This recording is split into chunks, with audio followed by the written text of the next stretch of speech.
Gulf വാർത്തകൾ.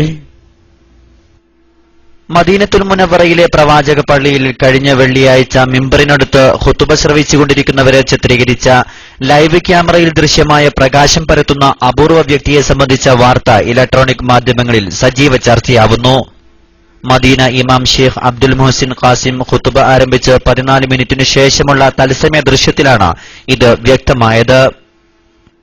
വെളുത്ത ഗോത്രയും നീല തോപ്പും ധരിച്ച ആളുടെ ശരീരവും മുഖവും ആൾക്കൂട്ടത്തിൽ വെട്ടിത്തിളങ്ങുന്ന ദൃശ്യമായാണ് കണ്ടത്. സൗദി ടെലിവിഷൻ തത്സമയം സംപ്രേഷണം ചെയ്ത രംഗം ലോകത്ത് പലരുടെയും ശ്രദ്ധയിൽപ്പെട്ടതായി റിപ്പോർട്ട് ചെയ്യപ്പെട്ടു.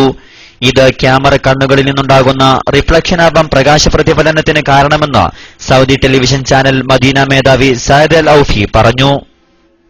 എന്നാൽ വ്യക്തമായി അറിയുന്നതിനു മുമ്പ് ഇത്തരം കാര്യങ്ങളിൽ പെട്ടെന്ന് അഭിപ്രായം പറയുന്നത് ശരിയല്ലെന്നാണ് മദീന യൂണിവേഴ്സിറ്റിയിലെ മതകാര്യ വിഭാഗം പ്രൊഫസർ ഡോക്ടർ ഗാസിർ ഉത്തൈരി പ്രതികരിച്ചത്. ഇത്തരത്തിലുള്ള പ്രകാശ പ്രതിഫലനത്തെക്കുറിച്ച് അതുമായി അറിവും പരിജ്ഞാനവും അറിയേണ്ടതാണെന്നും ആ ദൃശ്യങ്ങൾ അള്ളാഹുവിൽ നിന്നുള്ളതാണെന്നും അദ്ദേഹം കൂട്ടിച്ചേർത്തു.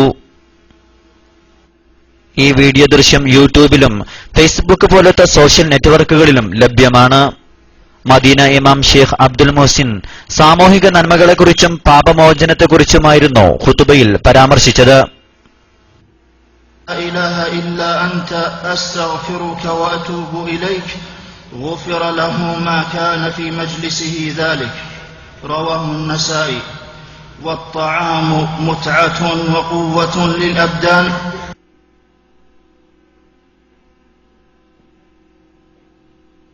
وإذا شكر المسلم ربه عليه غفرت ذنوبه.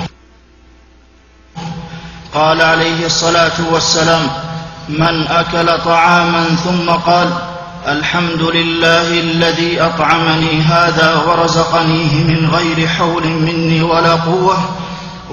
സൗദിയിലെ അൽ ഉക്കാദ് പത്രമാണ് ഇത് സംബന്ധിച്ച വാർത്ത പുറത്തുവിട്ടത്.